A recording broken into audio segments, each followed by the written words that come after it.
Fala pessoal, tudo bem? Professor Giovanni, hoje nossa terceira e última aula aí do super intensivo. Então foram uma sequência de 3 aulas, 3 semanas aí de véspera para a primeira fase da Federal, nosso super intensivo. Lembrando, né, que você que é meu aluno do extensivo também, hoje nós teremos a nossa última aula, semana 32, tá? Então logo depois do super intensivo, às 20h10, teremos aí a nossa aula 32 do extensivo, tá? E na próxima sexta-feira teremos nosso aulão, né? Uma aula especial aí às 19 horas. Vou mandar o link para vocês, para que vocês possam acompanhar essa aula ao vivo, e quem também preferir assistir essa aula gravada na sexta mais tarde, ou no sábado, né? De véspera, fique à vontade. Então vamos lá, minha gente. Seguimos aqui com o nosso super intensivo.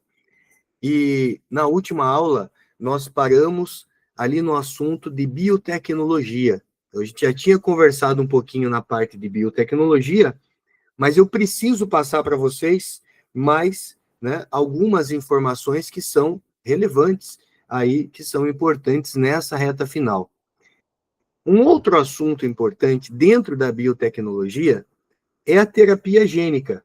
Quando a gente fala de terapia gênica, basicamente, né, você imaginar um paciente que tem uma determinada doença e esse paciente ele vai receber células ou ele vai receber alguma substância de uma outra pessoa da mesma espécie. Veja, não tem nada com transgênico aqui, né? Quando você tem um indivíduo que ele recebe um gene, ele recebe alguma substância de alguém que seja da mesma espécie, a gente chama isso de terapia genética ou terapia gênica, tá? Então funciona assim, ó. Você tem aqui as células do paciente são retiradas, né? Então, número 1, células do paciente são retiradas.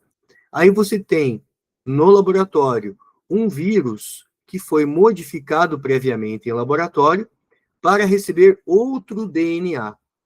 O material genético com a informação desejada é introduzido no vírus. O vírus se mistura às células do paciente. As células se reproduzem a partir do DNA trazido pelo vírus. E aí você tem essas células modificadas agora, são reinseridas, né? São inseridas no corpo do paciente, e no organismo as células produzem a proteína, a substância ou o hormônio desejado. Então veja que você tem uma pessoa que ela tem ali uma deficiência, por exemplo, de produção de algum determinado hormônio, as células desse paciente são retiradas, você usa um vírus. Qual que é a ideia do vírus aqui, né? Que às vezes pega, o que o vírus está fazendo na jogada? Gente, qual que é a especialidade do vírus? É invadir células, né? O vírus, ele é simplesmente utilizado como um veículo, como um vetor, tá? Então, esse vírus, ele vai ser modificado para que você retire a virulência dele. Então, ele não vai ser um vírus que vai causar alguma patologia, mas esse vírus, ele vai receber um DNA, onde tem ali um gene funcional de uma determinada proteína ou um determinado hormônio que a gente queira que esse paciente receba. Então, veja, ao invés desse paciente ficar recebendo uma proteína diretamente, ele pode, né, receber ali o gene. E a partir do gene, ele produz as suas próprias proteínas. Então, veja que a terapia genética, ela é interessante, né? Não tem, como eu disse, não tem nada a ver com transgenia, porque a transgenia é quando um indivíduo recebe um DNA de outra espécie. Aqui a gente tem um gene de ser humano para ser humano. O vírus simplesmente é o veículo, tá? Então a gente tem aí a terapia genética. No caso, né, ainda dentro da biotecnologia, a gente tem 2 exemplos que vocês precisam saber diferenciar. Qual é a diferença entre a clonagem terapêutica e a clonagem reprodutiva. Clonagem terapêutica é quando você vai clonar células em laboratório para um tratamento. A clonagem reprodutiva é o que fizeram com a ovelha Dolly. É quando você clona um ser vivo, né? Então, clonagem pode ter duas finalidades: a reprodutiva para formar um novo indivíduo e a terapêutica para a obtenção de células-tronco para o tratamento de doenças. Então, você tem aqui na clonagem terapêutica, você tem células-tronco que são extraídas, são cultivadas para formar células de ilhotas pancreáticas sadias. E essas células-tronco que foram, né, estimuladas para formar ilhotas pancreáticas, e vamos lembrar que são nas ilhotas pancreáticas que nós encontramos células alfa e células beta, né? As células beta produzem insulina, as células alfa produzem glucagon. Essas células agora que foram estimuladas a formar as ilhotas pancreáticas sadias são injetadas no paciente diabético. Então, aqui nós temos uma clonagem terapêutica usada, né, clonagem de células tronco para tratamento. Agora, quando você tem o núcleo de uma célula da pele, por exemplo, um fibroblasto de um diabético é extraída, né? Aí você tem ali a inserção, né, de um DNA num óvulo humano, colocada dentro de um óvulo humano cujo núcleo foi removido. Células-tronco, né, estão ali. Depois de 5 a 6 dias, forma-se um blastocisto, em torno de 200 a 250 células, todas indiferenciadas ainda.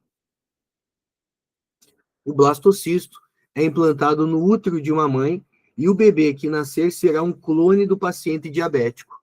Tá? Então, você tem, né, aí um clone, então, por isso, uma clonagem reprodutiva. Tá? Então, são dois tipos de clonagem com duas características e duas funções diferentes. Na sequência, eu quero falar com vocês agora sobre aquela técnica RT-PCR, que é o teste do cotonete que vocês, né, provavelmente fizeram durante a pandemia, né? Dificilmente alguém escapou daquele cotonete, né, do teste do cotonete lá na pandemia. O que é o RT? O RT ele vem de transcriptase reversa. Cuidado, o coronavírus ele não é um retrovírus. Essa enzima transcriptase reversa, ela é uma enzima de laboratório. O cientista usa no laboratório. Qual que é a ideia?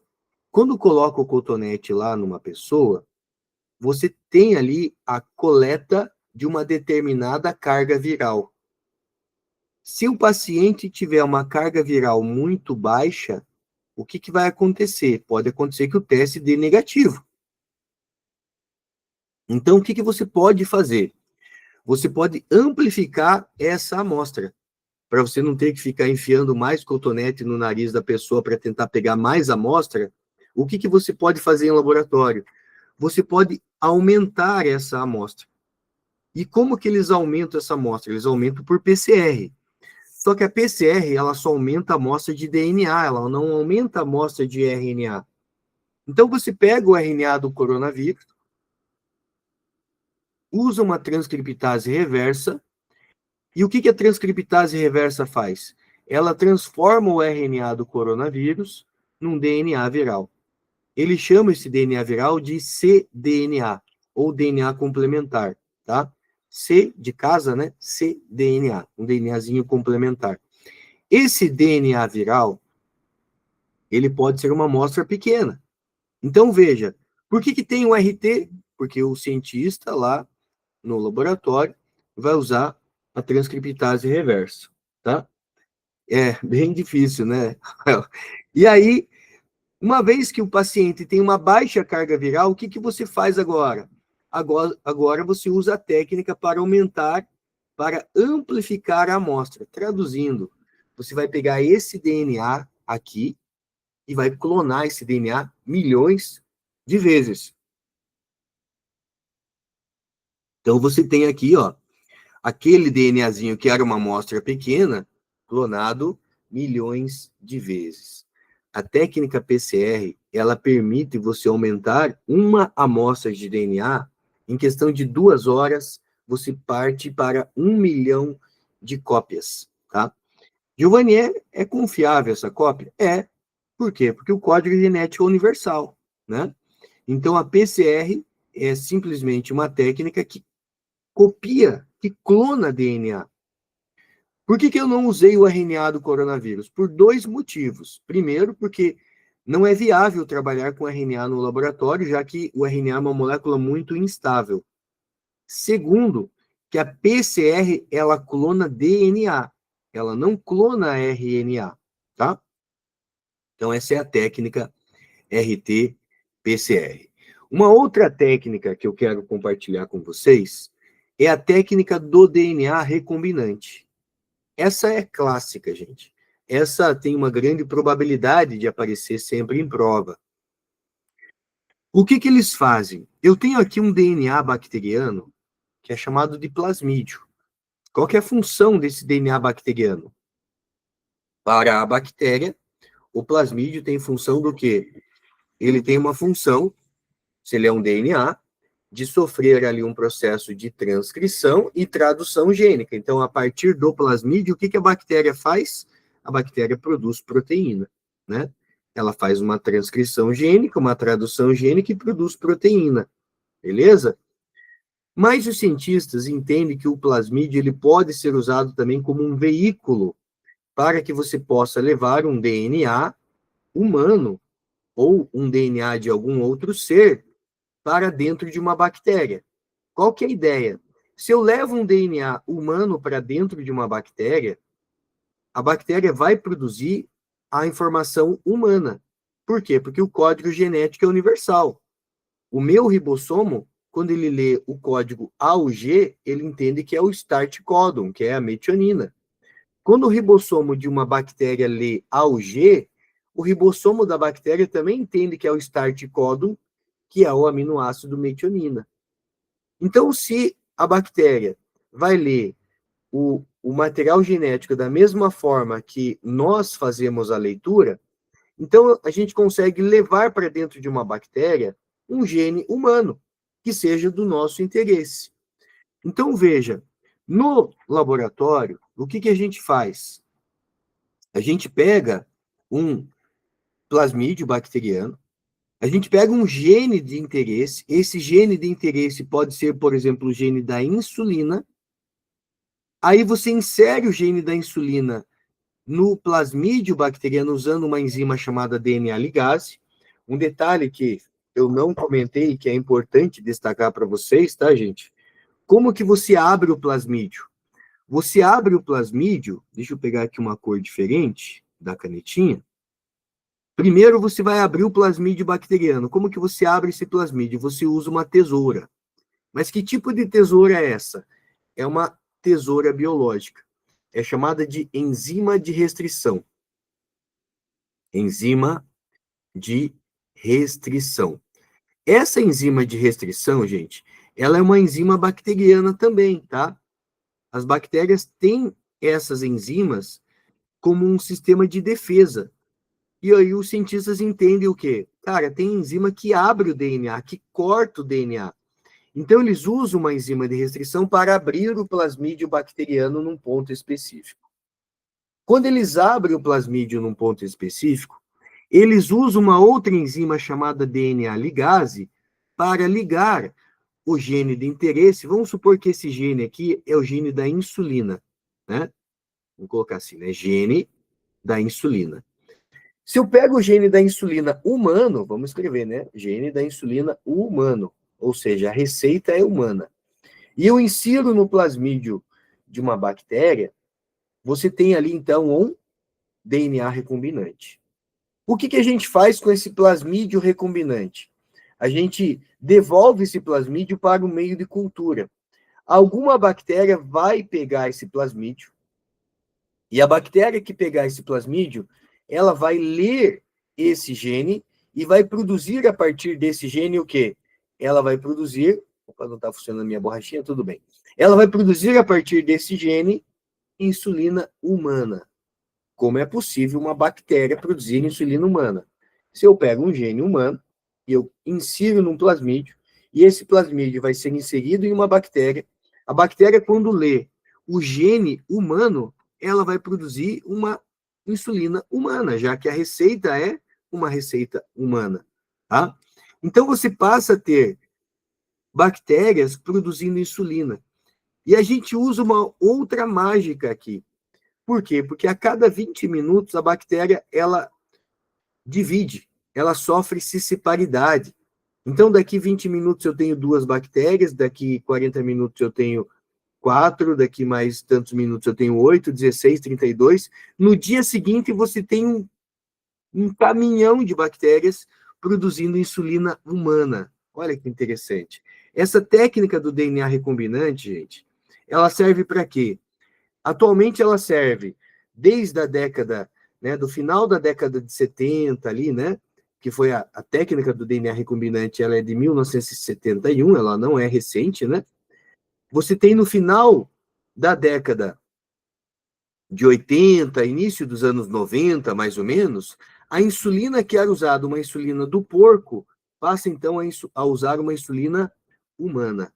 A insulina que tinha rejeição, que tinha tipos de alergia, porque não era uma insulina humana, isso acaba, porque você passa a usar uma insulina humana, né? Quem precisa do hormônio do crescimento, o GH, também usa-se a técnica do DNA recombinante para produzir o GH. Os fatores de coagulação, para quem tem hemofilia, também são produzidos a partir dessa técnica. As vacinas genéticas, como vacinas de DNA, também são produzidas a partir da técnica do DNA recombinante. Importante dizer que, no momento, né, aí, setembro, né, de 2025, nós não temos nenhuma vacina de DNA sendo utilizada oficialmente, mas essa técnica existe. Isso é importante a gente saber, porque se amanhã ou depois surgir alguma epidemia, né, ou, sei lá, uma pandemia, e a gente precisar usar uma vacina de DNA, muita gente vai dizer como foi possível desenvolver uma vacina de DNA tão rápida. Não é que foi desenvolvido tão rápido, ela já existe, gente. A técnica já existe. Simplesmente vão adaptar a técnica para aquele vírus, para aquela bactéria, para aquela doença, né? Foi o que aconteceu com a vacina da Pfizer. Como desenvolver a vacina da Pfizer tão rapidamente? A plataforma de vacina de RNA, mRNA, RNA mensageiro, já existia antes. Ela já vinha sendo estudada há mais de 15, 20 anos, né? Então, quando vem a pandemia, você junta ali o quê? Junta uma necessidade com o seu conhecimento. E aí, cara, tá na hora, bora usar a melhor tecnologia que a gente tem no mercado hoje para poder conter uma pandemia. E a prova disso que qual vacina ficou no mercado, gente? As demais vacinas não conseguiram concorrer com a Pfizer. O que permaneceu no mercado foi a vacina da Pfizer, né? Se você for num posto de saúde hoje para tomar a vacina da Covid-19, a vacina que está lá no posto de saúde disponível é a vacina de RNA mensageiro, né? Mas a técnica do DNA recombinante, ela é de 1971. Você vai dizer, Giovanni, ela ainda está em funcionamento? Ainda usa-se esse tipo de técnica? Eu vou dizer para vocês que usam e usam bastante ainda. Mas existe uma tendência que cada vez usem menos. Por quê? Porque surgiu uma descoberta, né, de uma enzima de restrição conhecida como Cas9. A Cas9, ela é uma enzima de restrição que permite a programação. Gente, é um sonho essa Cas9. Por quê? O problema da técnica do DNA recombinante é que você tem milhares de enzimas de restrição e você tem que procurar aquela enzima que consegue abrir o DNA onde você precisa que seja aberto. Aqui eu não preciso ficar procurando a enzima de restrição que vai abrir o DNA onde eu preciso. Simplesmente eu ensino a Cas9 através de programação. Você consegue programar a Cas9 para ela fazer o que você precisa que ela faça. Então a gente chama essa técnica CRISPR-Cas9 de uma técnica de edição genética. O que é a Cas9? A Cas9 é uma enzima de restrição. É importante, deixa eu trocar essa cor aqui. É importante que você saiba que a Cas9 é uma enzima de restrição. Giovanni, o que é uma enzima de restrição mesmo? A enzima de restrição, ela funciona como uma tesoura biológica. Ela consegue abrir o DNA em pontos específicos. Então, quer dizer, onde eu programar a Cas9, dizendo para ela onde eu preciso abrir, cortar um determinado DNA, ela vai fazer, tá? E o que é o CRISPR? O CRISPR é a sequência de programação. Então, CRISPR é a sequência CRISPR. Você vai dizer, caraca, o cientista que desenvolveu isso, o cara é genial, né? É um gênio. Na verdade, nenhum cientista desenvolveu. Quem desenvolveu isso foi a própria natureza. Então, nenhum cientista pode patentear a técnica CRISPR-Cas9, a técnica de edição genética. Por quê, Giovanni?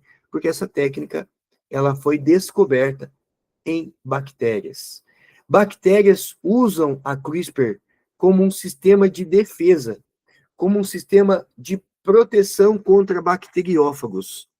Os cientistas, gente, estudando bactérias, eles observaram que as bactérias, quando elas são infectadas, acompanha aqui o movimento do mouse na tela, você tem aqui um bacteriófago, um vírus invade uma célula bacteriana. Quando o bacteriófago ele invade uma célula bacteriana, ele injeta o DNA dele, que é esse DNA verdinho aqui, no novo espaçador material genético do vírus, é integrado à sequência CRISPR. Ó. Então você pega um pedaço daquele DNA, daquele material genético do bacteriófago, e você coloca ele na sequência CRISPR. Aí você vai ter, a partir desse DNA, você vai produzir um RNA CRISPR. Um RNA CRISPR é produzido.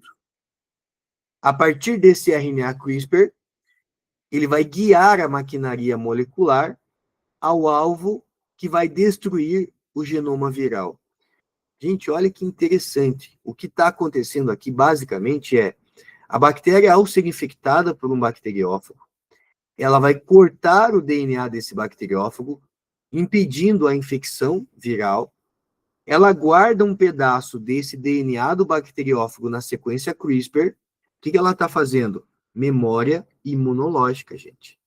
Ela está guardando um pedaço desse material genético que vai funcionar como memória imunológica. Aí, a partir desse DNA, ela produz um RNA CRISPR. E esse RNA CRISPR, ele vai ser uma molécula que vai guiar a maquinaria molecular, dizendo para a Cas9 o que ela tem que destruir. Então, numa nova infecção, olha só, isso aqui é uma nova infecção, a bactéria rapidamente, ela já sabe que ela tem que destruir aquele DNA do bacteriófago. Isso pode salvar a vida dela. Então, a sequência CRISPR, ela pode ser programada. A Cas9 vai fazer o que você programar. A bactéria programa a Cas9 para destruir material genético, para se proteger de ataques de bacteriófagos. Os cientistas, olhando isso, falaram, cara, será que se eu colocar alguma informação na sequência CRISPR, a Cas9 vai fazer? E eles perceberam que sim. O que você colocar, o que você programar na sequência CRISPR, a Cas9 faz. Se eu quiser ativar um gene, desativar um gene, você tem ali uma CRISPR epigenética, que é uma modalidade também que surgiu recentemente. Se você não altera o genoma, você não tem ali o quê? Uma alteração significativa no sentido genético. Mas se você tem a capacidade de, a partir da sequência CRISPR, ligar ou desligar um gene, você tem um CRISPR epigenético, né? Esse CRISPR epigenético, ele vem sendo utilizado como um CRISPR, chamado de CRISPR-on, né? Ou CRISPR-off. O CRISPR-on é o CRISPR que liga um gene, o CRISPR-off é um CRISPR que desliga um gene. Eles podem também simplesmente chamar esse CRISPR epigenético de CRISPR-D, tá? CRISPR-D-Cas9. O que é o CRISPR-D-Cas9? É um CRISPR que ele não vai editar o DNA, no sentido de alterar algum nucleotídeo, alguma base nitrogenada, modificar o gene. Não, ele não vai modificar o gene. Ele simplesmente ou vai ligar um gene ou vai desligar um gene. Mas a CRISPR, né, inicialmente, deu aí prêmio Nobel, né, em 2018. A CRISPR, ela vem com uma capacidade, né, por exemplo, de você poder editar o DNA. Quando você edita o DNA, aí você gerou uma modificação nesse DNA. Por exemplo, a CRISPR-Cas9 vem sendo estudada para que você possa, de repente, produzir trigo sem glúten. Como que é possível produzir trigo sem glúten? Bom, o trigo é uma planta, é uma monocotiledônea. Se eu vou lá na planta e eu pego, né, o gene do glúten e eu edito ele, ou seja, eu posso remover o gene do glúten usando a CRISPR-Cas9, eu ensino a Cas9 que ela tem que ir lá e tirar o gene do glúten, você passa a ter um trigo que não vai expressar mais essa proteína, né? Um trigo sem glúten para pessoas que são celíacas, tá?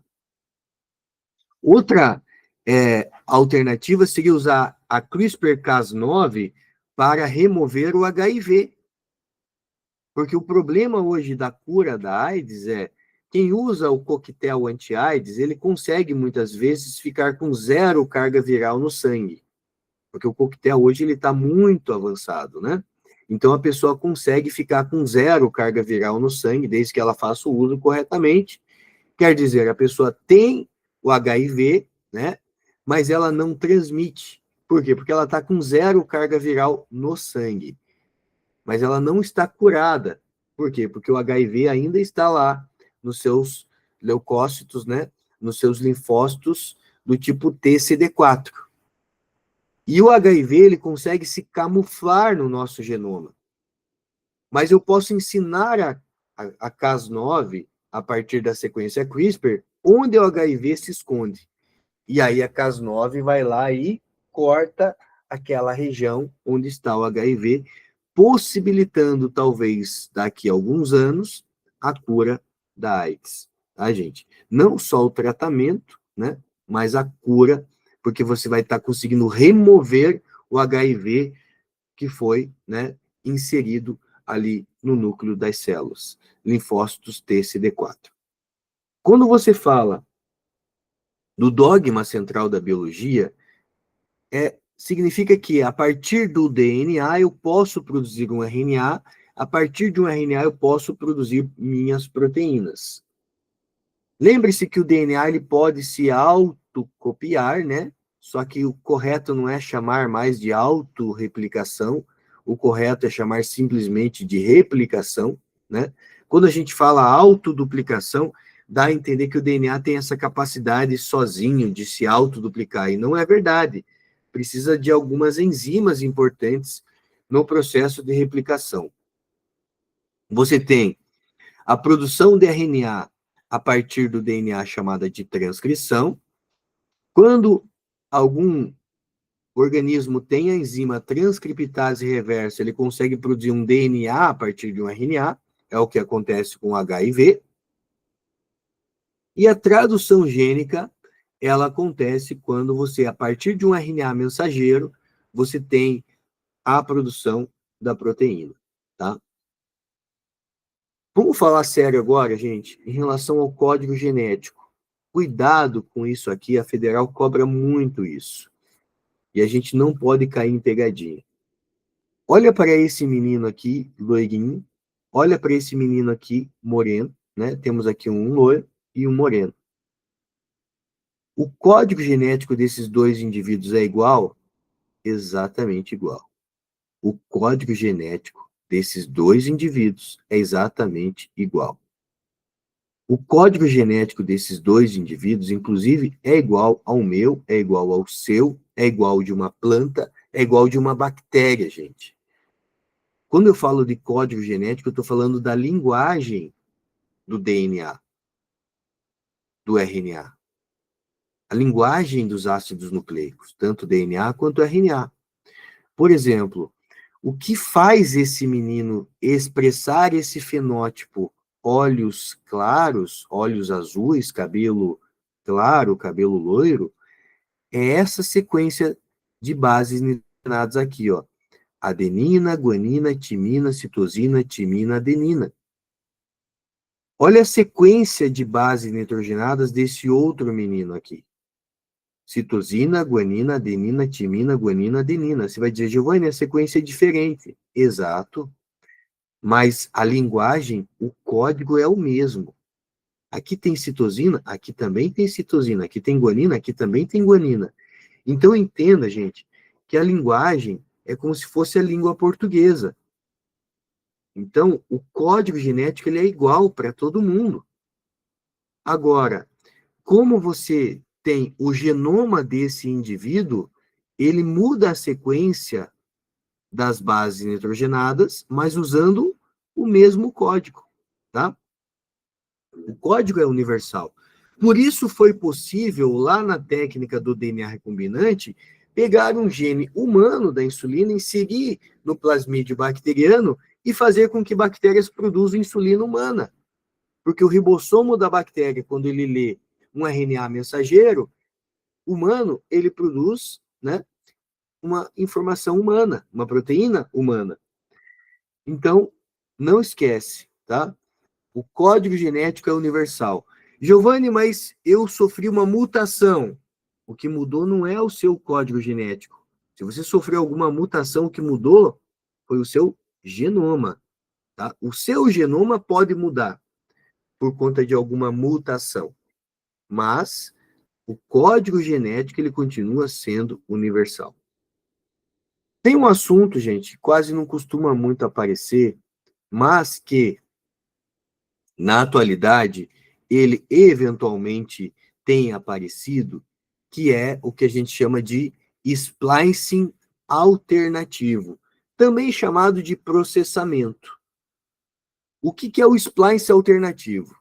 O nosso DNA, ele tem sequências de exons e sequências de introns, tá? O que são exons do nosso DNA? Exons são regiões do nosso DNA onde o gene vai ser transcrito e traduzido. As regiões que são chamadas de introns, você pode associar com intrometido, são regiões do nosso DNA que elas passarão por uma transcrição inicial, formando um pré-RNA mensageiro, mas que, na sequência, serão removidos. Então, você produz primeiro um RNA primário ou um pré-RNA mensageiro, e aí você, a partir, né, isso só acontece em eucariotos, por quê? Porque somente eucarioto tem núcleo. Isso daqui está acontecendo dentro do núcleo, minha gente. E dentro do núcleo, quando você abre o DNA e você produz um RNA mensageiro, inicialmente é um pré-RNA, que contém exons e contém introns. Para que serve os introns, professor, se ele não vai ser traduzido?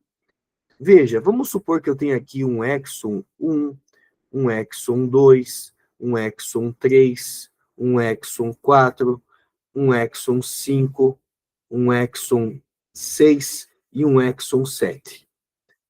Quando você remove os introns, ó, removi aqui, removi aqui, removi aqui, removi aqui. Quando você remove os introns formando o RNA mensageiro secundário ou simplesmente RNA mensageiro, você pode reagrupar ou reorganizar os exons. Não necessariamente você vai ter aqui E1, E2, E3, E4, E5, E6 e E7. Pode ser que fique nessa sequência, mas pode ser que o E6 troque de lugar com o E2. Então, como é possível, gente? O nosso genoma, ele é composto por 23 mil genes. Entenda gene como receita. O nosso genoma é composto por 23 mil genes. Mas nós conseguimos produzir mais de 100 mil tipos de proteínas. Gente, como é possível com apenas 23 mil genes a gente produzir mais de 100 mil tipos de proteínas? É possível porque a partir do mesmo gene, você consegue reagrupar os exons e produzir o quê? Proteínas diferentes a partir do mesmo gene. Olha que interessante. Porque a sequência não precisa necessariamente ser exon 1, 2, 3, 4, 5, 6, 7, né? Que seria o 7, perdão. Você pode ter a sequência E1, E7, E3, E4, E5, E6, E2. Vai ser uma outra sequência, tá? Então, esse splicing alternativo, ele é feito em eucariotos. Então, todo eucarionte, ele produz primeiro um RNA mensageiro primário, com exons e introns. Os introns são removidos e os exons são reagrupados. Alguém vai dizer, mas para que serve o intron? Até 2014, acreditava-se que os introns eram um DNA lixo, não serviam para nada.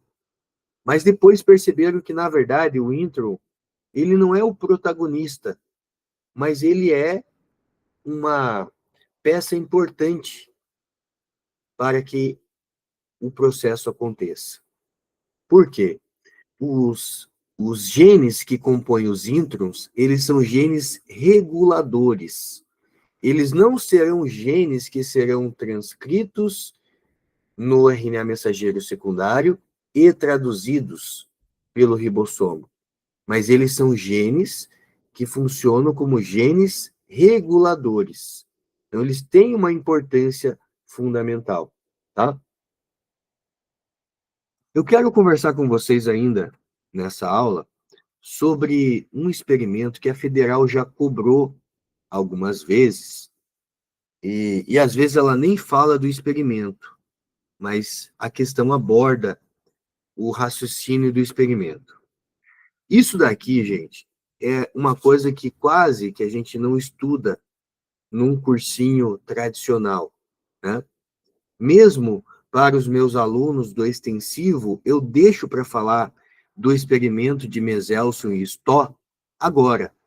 Tá? Como eu sei que eu não comentei lá, eu falo agora. Quem é Meselson, né? Ou quem foi Meselson e Stó? Foram dois cientistas que descobriram que a replicação ela é semi-conservativa. Ela não é conservativa, ela não é disruptiva, ela é semi-conservativa. O que que eles fizeram, gente? Eles pegaram e usaram o nitrogênio, né? Então, você tem lá no DNA o nitrogênio 15. E eles vão preparar um meio de cultura com o nitrogênio 14. Tá? Então, o que que vai acontecer? Você tem ali dois tipos de nitrogênio, nitrogênio 15 e o nitrogênio 14, né? Esse nitrogênio 15, ele vai ser inserido no meio de cultura, né? Em algum momento, o nitrogênio 14 vai ser inserido no meio de cultura em algum momento. Então, você tem aqui o estágio 0. Isso daqui você vai entender como um DNA, tá? Imagine que isso daqui é um DNA bacteriano. Então, você tem aqui uma molécula de DNA. O que acontece? Eles vão deixar que esse DNA ele sofra um processo de replicação. Então, quando você vai replicar esse DNA, o que, que acontece? A gente sabe hoje que a helicase ela abre a fita de DNA, uma fita vermelha vem para cá, a outra fita vermelha vai para lá. Você sabe, resumidamente, que a DNA polimerase ela vai escrever a nova fita aqui, no sentido 5', 3', a DNA polimerase vai escrever a nova fita aqui no sentido 5', 3'. Só que quando ela vai escrever a nova fita, ela vai escrever a nova fita usando o nitrogênio 14. Onde que vai esse nitrogênio? Vai nas bases nitrogenadas, tá? Aí você submete essas duas moléculas de DNA a mais um ciclo. Então vem o DNA vermelho vem para cá, o DNA amarelo vem para cá, DNA vermelho vem para cá, DNA amarelo vem para cá, né? Aí a DNA polimerase, usando o nitrogênio 14, vai sintetizar nova fita aqui, aqui, tá? Mas o que a gente vai concluir disso daqui, gente? Que toda vez que uma célula, né, ela vai fazer replicação do seu DNA, ela usa uma fita antiga como molde e ela produz uma fita nova. Ela usa uma fita antiga e produz uma nova. O nome dessa replicação é semiconservativa, por quê? Porque você conserva uma fita original e produz uma nova. Quem descobriu que a replicação era semiconservativa foram esses dois cientistas, Meselson e Stó. Então, para que serviu o experimento deles com nitrogênio 14 e nitrogênio 15? Serviu para observar experimentalmente que você tem uma replicação do DNA que é semi-conservativa. Aqui, ó. Se fosse conservativa, a gente teria esse padrão aqui, e não é. Se fosse disruptiva ou dispersiva, seria esse padrão aqui, e não é. O que a gente vê na prática é uma replicação que mantém uma fita original e produz uma nova. Mantém uma original e produz uma nova, tá? Eu quero conversar com vocês agora sobre um assunto importante, né? Que são as células-tronco. Existem vários tipos de células-tronco. Existem células-tronco embrionárias, que são totipotentes. Tote significa tudo, que vai do zigoto até a fase embrionária de mórula. Existem células-tronco embrionárias, que são pluripotentes, que você vai encontrar na fase de blástula. Qual a diferença entre elas? Essas células originam tudo que você imaginar do teu corpo, tanto as totipotentes quanto as pluripotentes. A diferença é que as totipotentes, elas têm a capacidade também de originar os anexos embrionários. Células-tronco adultas multipotentes, você encontra na medula óssea vermelha. Células-tronco unipotentes, são as famosas células satélites que você encontra, por exemplo, no músculo estriado, né? E no sistema nervoso. Existem células que vão fazer o reparo do nosso coração. Existem células que vão fazer o reparo da nossa musculatura estriada esquelética, tá? Essas células satélites, elas são células-tronco com capacidade de regenerar somente músculo, ou, no caso, as células satélites do sistema nervoso, células capazes simplesmente de regenerar tecido nervoso, tá? Lembrando que as células satélites no tecido nervoso, elas não conseguem regenerar um neurônio completamente, mas elas conseguem regenerar danos que ocorrem a nível de axônio. Olha que interessante, né? E as células tronco induzidas, gente, são células que são reprogramadas em laboratório. Então, você tem a possibilidade de pegar uma célula adulta.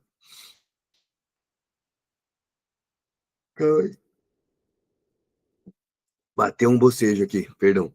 Você tem capacidade de pegar uma célula tronco adulta e reprogramar ela. Então, pega uma célula minha, pode ser, sei lá, da derme, e você programa ela. Pega uma célula de uma glândula mamária e você programa ela para ela voltar a ser uma célula tronco, né?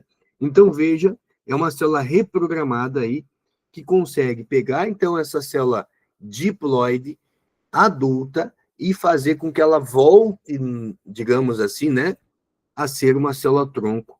E aí você pode, a partir dela, então, não necessitar mais utilizar embriões, gente. Qual a vantagem de você poder reprogramar uma célula adulta a voltar a ser uma célula-tronco? A vantagem é que, se hoje a gente tem um problema ético, bioético, em utilizar embriões em laboratório, a partir do momento que a gente está conseguindo produzir células-tronco, induzindo essas células-tronco a voltarem, né, a ser uma célula adulta, a voltar a ser uma célula-tronco, você tem aí, né, não mais a dependência de embriões humanos, né, que tem toda uma questão de bioética para poder usar esses embriões. A gente, então aqui, né, eu coloquei aqui alguns testes, mas esses testes eu vou mandar para vocês depois da aula, né? É a nossa lista semanal. E agora, para que a gente possa fechar, eu quero conversar um pouquinho sobre evolução com vocês. Aqui você vê uma girafa de pescoço comprido, uma girafa de pescoço curto. Se a gente perguntasse para o Lamarck, Lamarck, como surgiu a girafa de pescoço comprido? O Lamarck iria afirmar: a girafa de pescoço comprido, ela tinha pescoço curto, mas de tanto esticar o pescoço para alcançar o alimento, ela desenvolveu o pescoço. Aí vem uma questão de adaptação. Não é totalmente errado, gente, a lei do uso e desuso do Lamarck. Porque se eu faço musculação, o meu músculo hipertrofia. Se eu uso o meu músculo, ele aumenta de volume. Se eu não uso o meu músculo, ele diminui de volume. Se eu estudo, eu fico mais inteligente. Se eu não uso o meu cérebro, eu posso desenvolver problemas neurológicos mais cedo, ao longo da vida, né? Então, veja, a lei do uso e desuso, ela não é totalmente errada, equivocada. Ela tem relação com a adaptação. Só que ela não é totalmente verdade do ponto de vista genético, né? Por quê? O pescoço da girafa mesmo, ele não é só músculo para ganhar volume. Aqui tem outros tipos de tecido. Então, é lógico que o pescoço da girafa ele não desenvolveu por transformação, como Lamarck afirmou. Lamarck falava de um transformismo, de uma transformação. Devido a uma pressão ambiental, a girafa transformou o seu pescoço num pescoço mais comprido. Isso é falso, gente, né? E ainda aí um erro totalmente equivocado, né, do ponto de vista genético, quando o Lamarck vai dizer que a girafa que desenvolveu o pescoço, os filhos dela já vão nascer pescoçudo. Falso, né? Se fosse assim, os filhos do Einstein já nasceriam gênios, né? Se fosse assim, o filho do The Rock lá já nasceria bombadinho, né? Fortinho, não nasceu fortinho, né? Então você tem aí o quê? Um raciocínio, uma lei, né? Aqui equivocada, errado. O que pode acontecer, gente, é do ponto de vista epigenético, né? A gente diz até que a epigenética ressuscita Lamarck, que é o cara que ficou numa guerra, passou por estresse tremendo na guerra, quando ele volta para o país de origem dele, e ele sei lá, tem um filho, né? O filho muitas vezes já nasce com condições neurológicas adquiridas do pai que viveu na guerra. O que, que aconteceu aí? Foi uma herança genética, simplesmente? Não. A herança genética definiu o fenótipo do filho. Mas a herança epigenética pode ter ligado ou desligado genes, só que daí não a nível de DNA, de mutações no DNA, mas simplesmente de expressão do gene. O que estava ligado passou a ficar desligado, o que estava desligado passou a ficar ligado. Então, do ponto de vista epigenético, não dá para dizer que o Lamarck estava totalmente errado. Mas, naquela época, nem existia o conceito de epigenética. O Lamarck, quando ele fala de lei do uso e desuso e a herança dos caracteres adquiridos, ele está falando do ponto de vista genético, que é uma linha de pensamento que tinha, né, estava começando, engatinhando naquela época ainda, né, porque, vamos dizer, quando o Lamarck publica o seu trabalho, o Mendel ainda nem tinha nascido, gente. O Mendel vai nascer em 1822. O Lamarck publica o seu trabalho em 1809, tá? Exatamente, Rafael. Esse é um assunto que aparece muito na Federal, né? Então, olha só, do ponto de vista epigenético, o que é epigenética, gente? Epigenética não é mutação. Epigenética, eu estou falando de genes ligados ou desligados. Como que você desliga um gene? Metilando ele. O que é metilar? É colocar um grupo metil num ponto específico do DNA. Quando você coloca um grupo metil num ponto específico do DNA, esse DNA ele tende a compactar. E ele compacta, tornando aquela parte ali inativa, chamada de heterocromatina, um gene inativo. Agora, quando você remove a metilação, quando você passa a ter ali uma remoção dessa metilação, fazendo uma acetilação das histonas, o DNA que estava compacto na forma de heterocromatina, ele pode ficar na forma de eucromatina, se tornando um gene ativo. Nós sabemos que, do ponto de vista genético, um pai não passa a sua inteligência que ele adquiriu ao longo da vida para o filho, ele passa a inteligência que está a nível genético, né? A predisposição a determinadas coisas. Mas a inteligência que o pai adquiriu ao longo da vida, que a mãe adquiriu ao longo da vida, ela não passa para o filho. Agora, o que nós sabemos que nós podemos passar para os nossos descendentes, para os nossos filhos, são fatores epigenéticos. O que são esses fatores?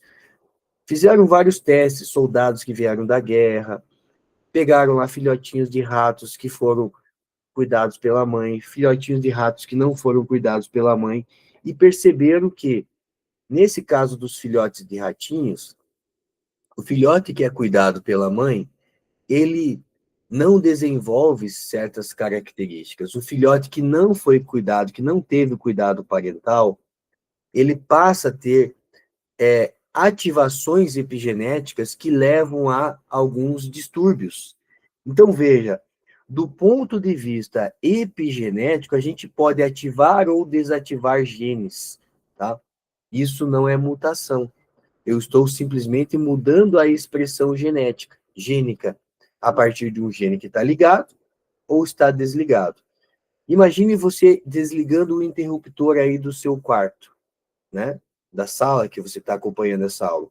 O interruptor é como se fosse a epigenética, que eu posso simplesmente ligar o interruptor ou desligar. Quando você desliga, veja, a conexão de fiação continua igual, só que a lâmpada não acende, né? Porque o gene está metilado. Quando você tira a metilação, o interruptor liga a lâmpada. Por quê? Porque aí você removeu a metilação, o que era heterocromatina passou a ser eucromatina, tá? E para terminar, minha gente, o Darwin, né? Se a gente perguntasse para o Darwin, como surgiu a primeira girafa de pescoço comprido? O Darwin não soube dizer como surgiu a variabilidade. Veja, o Darwin, ele vive na mesma época que o Mendel, então a genética estava nascendo ainda. Então o Darwin do ponto de vista genético, ele foi um ignorante. Por quê? Porque não existia genética ainda, estava engatinhando ali com Mendel, né? O Darwin vai dizer, olha, eu não sei como surgiu a primeira girafa de pescoço comprido, eu sei que ela existe. Existe girafa de pescoço comprido, existe girafa de pescoço curto. Acontece que a girafa de pescoço comprido, ela consegue se alimentar melhor, se alimentando melhor, ela consegue reproduzir mais, reproduzindo mais, os filhotes de uma girafa de pescoço comprido vão nascer com pescoço comprido, ou seja, o ambiente seleciona o mais apto. Darwin fala de uma seleção natural. Comparando Darwin e Lamarck, para a gente finalizar nossa aula de hoje. Para o Darwin, o ambiente seleciona as mudanças. Para o Lamarck, o ambiente provoca as mudanças. Quando você usa um antibiótico, o antibiótico não faz as bactérias ficarem resistentes. Se você pensa assim, essa ideia é uma ideia lamarquista e ela está equivocada. Quando a gente usa um antibiótico, o antibiótico ele funciona como um fator de seleção natural, matando as bactérias que são menos resistentes e selecionando as bactérias que são mais resistentes. Por isso que, com o passar do tempo, a gente precisa desenvolver cada vez antibióticos mais potentes, né? Porque o antibiótico, o inseticida, né? Quando você usa um inseticida, você tem o inseticida como um fator de seleção. Você está matando os insetos menos, né, resistentes e está selecionando os insetos mais resistentes. Beleza, minha gente? Então, assim, terminamos a nossa terceira aula do Super por aqui.